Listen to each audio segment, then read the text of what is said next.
It's feeling like spring again with temperatures soaring into the 70s and even getting to the 80s by this weekend. And speaking of this weekend, we could have some strong to severe storms. I'll have all the details coming up. Right now on News Channel 6 and 11, South Carolina lawmakers working on this year's budget. Why discussions didn't get very far. Also ahead, cracking down on gun violence in Georgia. How state leaders want to use tax breaks to encourage safety. And a local organization is creating space for the unhoused community so they can receive mail. We'll have that story as News 11 starts now. Live from Television Park, this is WJBF News Channel 6 at 11.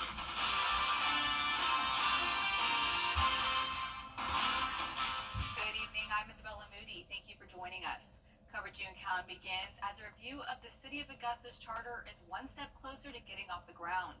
A special called meeting this afternoon, commissioners approved committee members and gave the committee a year to get a review done. The charter has not been changed in 30 years. The committee will work with the University of Georgia to provide recommendations to commissioners about changes that should be made.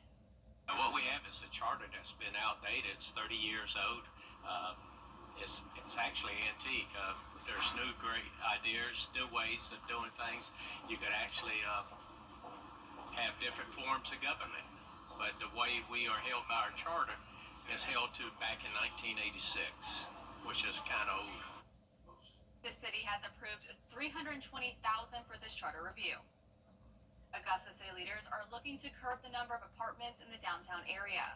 Today, they considered imposing a moratorium on future apartment construction in hopes of encouraging more single-family homes. Realtors say the increasing number of apartments hinders building single-family homes. The information on the apartment moratorium was accepted, but no action was taken. Time now for our first check of the weather. Here's Chief Meteorologist Jennifer Tracci. Well, it's a nice night. It's definitely chilly out there, but staying dry. We have clear skies. Here's a look at our Terry Lambert Hyundai Skyview cam over at SRP Park. Our almanac shows we had a very warm afternoon, all the way up to a high of 75, but a cold winter-like start. We had a low of 32, believe it or not, back down to the freezing mark, putting us over 10 degrees below average, despite that above-average afternoon. It is warmer than this time yesterday by a whole 15 degrees up in Lincolnton and Washington, 16 degrees warmer in Evans. So our temperatures are anywhere from the 40s to the 50s. Augusta, the chilliest spot at 46, 48 in Barnwell. Bamberg and Louisville, you're at 53. Wrightsville at 53 as well, and 56 in Waynesboro, one of our warmest spots. Dew points are sitting in the low 40s, so we have a lot of dry air in place with high pressure in control. Winds are coming out of the southwest, and because the winds are very light with the clear skies, we will have that radiational cooling tonight, which means it will be chilly again by tomorrow morning, despite the warm afternoons we're having. So there's the high pressure down in the Gulf, stationary front to our north. Eventually, we'll see more clouds moving in on Thursday, but your Wednesday is staying nice and clear. So we're dropping to 41 by the 7 o'clock hour, dress warm, but then by the afternoon, it will be feeling warm, all the way up to 79, and then back to 79 on Friday. But in between that, we will have a 30% chance of a few storms on Thursday with a slight drop in temperatures. I'll have that full Viper 6 forecast coming up shortly, but back to you, Isabella.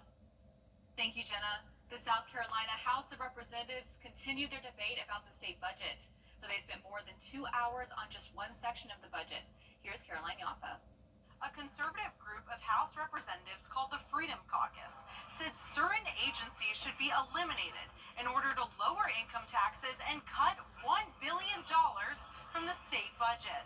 What we need to be talking about is the real thing. The real thing is cutting the budget. One agency that group wants to cut is the Sea Grant Consortium. That group was formed to support the state's conservation of the state's coastal resources. Currently, the budget says they will receive $1.3 million from the General Assembly this year. The conservative group opposes that plan, saying this is one of the many sections of the budget that needs to be removed. I don't know how it helps anyone throughout the state. I've heard a lot of arguments up here and complaining and whining, whatever, about being here today. This is very serious.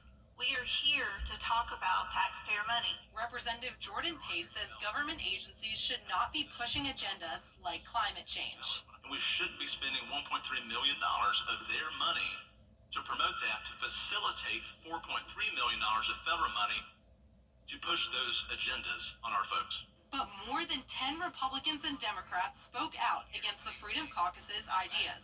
Representative David Martin says we need to think about people's livelihoods, and these ideas are not thought out. Provides coastal research, it researches fisheries and conservation projects throughout South Carolina. It allows South Carolina to create their own coastal management projects. Are you aware of that? Democratic Representative Gilda Cobb-Hunter says there's a clear disagreement in the House of what the core values of how the state government should function, and that's a problem. In Columbia, I'm Caroline Yaffa. Several groups are pushing lawmakers to toughen gun laws in Georgia, especially after last year's shooting at Appalachia High.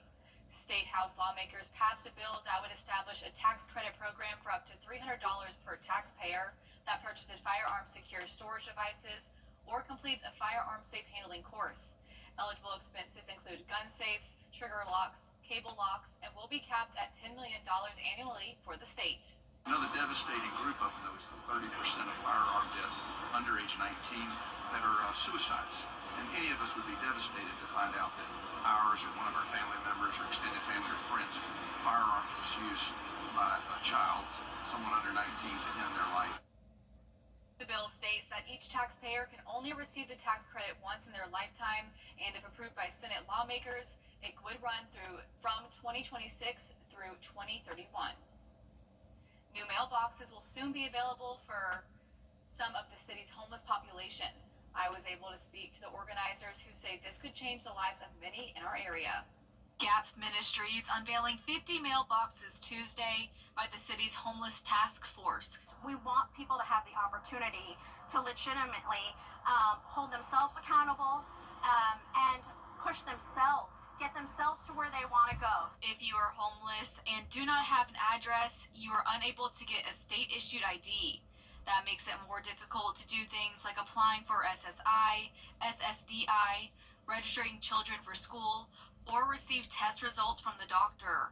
The mailboxes will also help case managers working with the homeless or those in transition as a way to communicate with their clients. If you ask folks what is holding them back, vital documents is one of the things that's holding people back. And we can't expect people to move forward when they remain stuck. Lisa Ann Wheeler, who is a representative for the Department of Public Health, says this is a game changer for her clients. It's a huge deal today.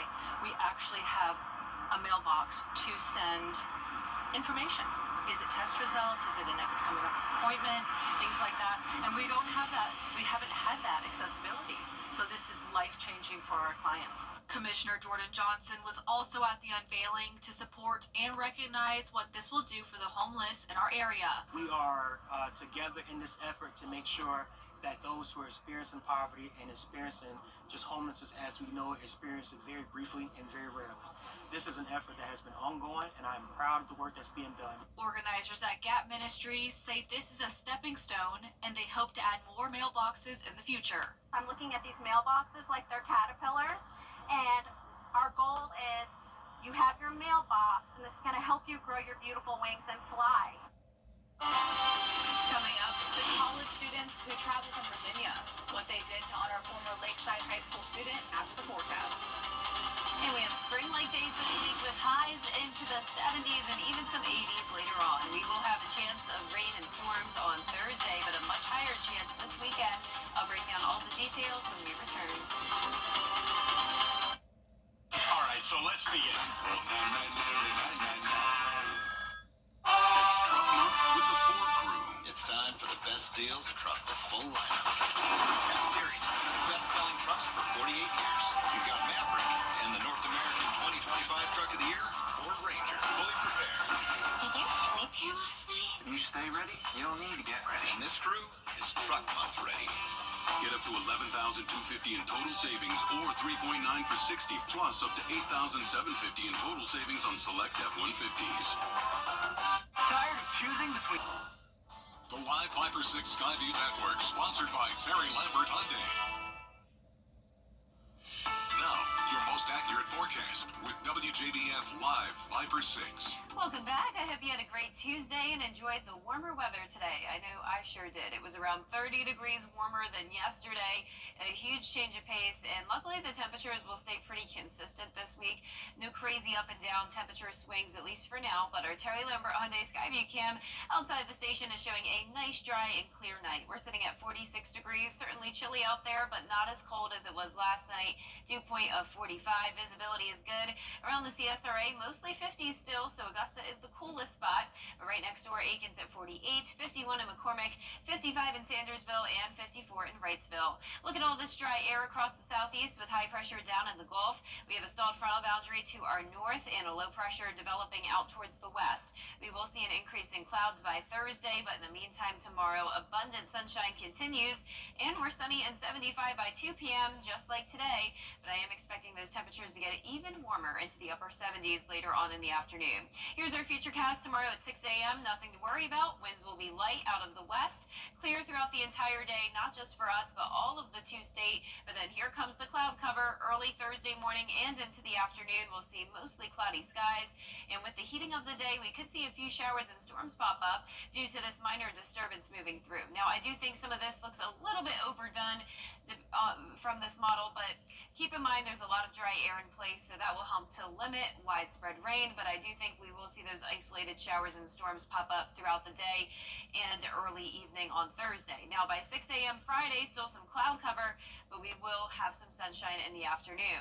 Now, this weekend is interesting. We do have a potential flood and severe weather threat from Saturday night into Sunday. Now, exactly how long this will last on Sunday is still up in the air, but I can tell you that your Saturday morning and afternoon looks dry. All of this will be out to the west still at that point, but this is the severe weather outlook for Saturday. And notice our northwestern counties are included under that 15% probability of severe storms and a 30% probability of severe storms in parts of the deep south. So this is where the main threat is going to be. They will have all the ingredients in place for the severe weather. Now, for us, it's still a bit up in the air, but this cold front will be powerful nonetheless, and we will have all the warmth in place to help fuel those storms. So we'll be watching it very closely. Once again, this is Sunday, and a 15% probability as of now of severe weather across the CSRA and up the East Coast. Nothing to worry about here as of now, but just keep an eye on it, and we will continue to keep you updated. What may end up being a more significant threat than the severe threat is the flooding. This could sit in the area for a long time on Sunday. This particular model not showing much concern, just up to an inch of rain. But notice just to our north and west, some higher pockets there of 2 to 3 inches. And we do have some models indicating that potentially happening in the CSRA. So that's another thing we'll be watching as well. Now, as for these temperatures, it's warm every single day. Next week, once that powerful cold front sweeps through, we will briefly drop down to the upper 60s. Nonetheless, still pretty comfortable, but at night it's chilly. Upper 30s through low 40s. Highs tomorrow will be in the mid to upper 70s. And that 10-day forecast is showing the chance of rain and storms on Thursday, but a higher chance coming our way over the weekend. And then we are back to sunshine early next week as we cool down just a bit. So looking forward to all the sunshine and warm weather this week, but we do have to get through that chance of storms over the weekend. Definitely loving the spring weather we're currently having, though. Me too. It's beautiful out there. Thank you, Jenna. Local organizations are teaming up with groups from across the country to help with Hurricane Helene relief efforts. From March 8th through the 15th, students will be helping residents with debris cleanup and home damages. The effort is made possible with the partnership of the Ryan Clark Scholarship, whose mission is to honor the late Ryan Clark through community service-based scholarships. Clark was a Lakeside High School graduate attending Virginia Tech when he was killed during the campus shooting in 2007. So we're here with, I will say, my Virginia Tech family. They've come to Augusta to help us try and recover, get back to our new norm of Hurricane Helene. So I came to say hello to family. If your family came to town, would you not come and say hello to them?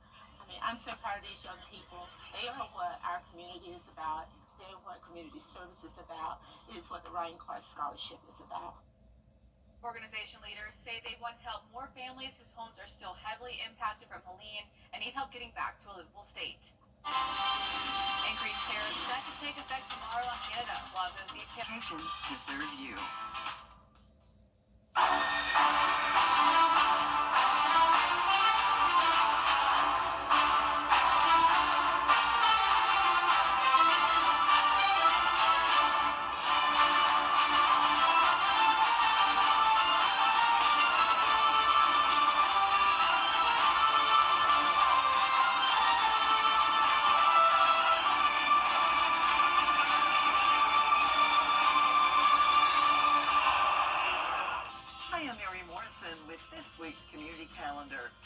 Aiken Trials, a time-honored tradition. The first leg of the Aiken Triple Crown is March 15th at the Aiken Training Track. The family fun event draws some 10,000 spectators every year. Gates will open at 10 a.m. Opening ceremony starts at 11:30. The first race is set for noon. Add your events. Log on to WJBF.com. Keyword Community Calendar. Over the years, thousands of people have gotten their hands on one. And who knows, you could be next. Win your very own Good Morning Augusta coffee mug at WJBF.com/coffee club. Sponsored by Honda Cars of Aiken. Get clear, accurate stories that don't waste your time at WJBF.com. Kroger Boost makes saving. Weather headlines on News Channel 6. Brought to you by Hickson Roofing. Weather headlines on News Channel 6. Brought to you by Hickson Roofing. Now, WJBF sports coverage you can count on. The Masters tournament is just 4 weeks away, and 15-time major champion Tiger Woods announced his rupture of his Achilles, but he successfully underwent surgery. He suffered the injury while ramping up training and practice at home. He then released a statement saying that he underwent a minimally invasive Achilles tendon repair at his surgery center in West Palm Beach, Florida. The surgery went smoothly. He expects a full recovery. His status for the Masters tournament is unknown, but most likely will not play, as it takes about 6 months to fully heal. NCAA tournament prep continues for the Augusta Jaguars as they begin their first of 3 practices before leaving for Columbus on Thursday. The Jags will face off against first-time opponent Lenore Ryan out of Hickory, North Carolina in a win-or-go-home game. AU will hope to get some momentum back on their side in the tournament as they drop their Peach Belt Conference quarterfinals game against North Georgia. Our defense, we're changing up a little bit of what we used to do, and then, we have to execute better in stretches. We score a lot, but we got to get a lot of stops as well. You got to really, figure out and feel out your opponent, but I think, our scouts have been really good. We really go into detail about our players and who we're guarding. Tip-off set for noon on Saturday at Columbus State. The Georgia Bulldogs return to the gridiron this afternoon, officially kicking off spring football practice. The Dogs coming off an 11-3 campaign, but have lost some key contributors from the 2024 season, including quarterback Carson Beck, who transferred to Miami. So the QB competition, one storyline there with Gunnar Stockton in the running to take the starting job. There'll be 13 more practices until their annual G-Day scrimmage on April 12th, with Georgia's Pro Day Wednesday morning. We got new players coming in on both sides of the ball. We'll find out a lot about them this spring, but we do a very, very intensive study of not only ourselves, but other people. And when you go back and you watch everything you watch, you're taking into account who are you playing against. What is the caliber of the opponent you're up against. In high school baseball, the Harlem Bulldogs squared off against the Cross Creek Razorbacks. Their undefeated season continues after picking up a 15-0 Mercy Rule win in 3 innings. Head coach Jimmy Lewis celebrated his 900th career win last month, and he doesn't plan on stopping there. Well, right now we're at 9-12. We're at 9-12, so we're going to do our best to get to 9-13. That's what we're going to do. Whatever happens, happens. God has blessed me with health, with being healthy, and God has blessed me with this job. You can catch the rest of this story on our 6 Sports Saturday show at 9:30 a.m. The Augusta men's golf team wrapped up play in the Seminole Intercollegiate. They're tied for a 3rd place finish with North Alabama at 6 under par. Their best showing on the year. Florida State won in convincing fashion at 23 under, followed by Troy at 11 under. And a new bill proposes dissolving the South Carolina High School League, creating a new state athletics association. Now, if it passes, it would bring significant changes to high school sports in South Carolina. That's it for sports. We'll be right back. Come on in. It's the Rooms to Go anniversary sale, and we're making this one to remember. Lowest sale prices? You got it. Stylish furniture? Of course. And anniversary size savings that will have you celebrating room to room. Online or in store, if you shop, you save. It's the Rooms to Go anniversary sale, going on now.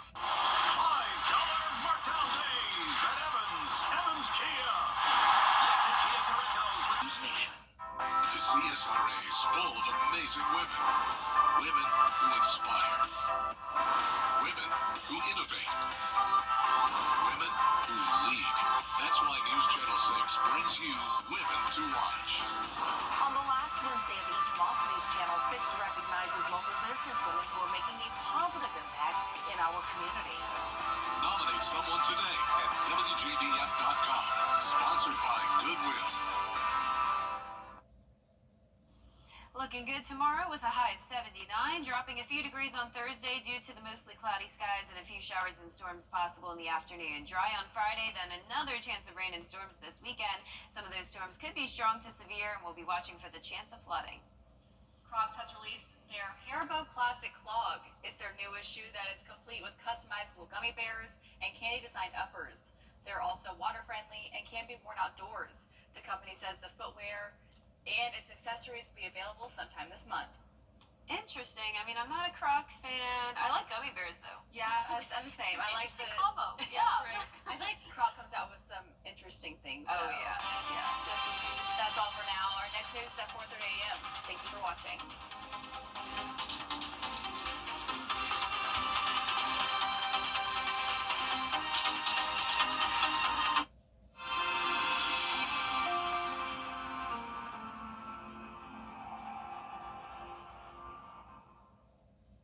Dentistry is one of the Planet Oats so creamy and not watery like. Exactly, and unsweetened has 0 grams of sugar. And don't forget, it's an excellent source of calcium. Wow, Planet Oat really has it all. Ready, set, safe. Georgia Power is more than just your power company. We're your savings sidekick. For all kinds of quick and easy tips to help you save energy and money in no time flat. Right there. And because those little things add up, everyone wins. 3, 2, 1. Get started at GeorgiaPower.com today.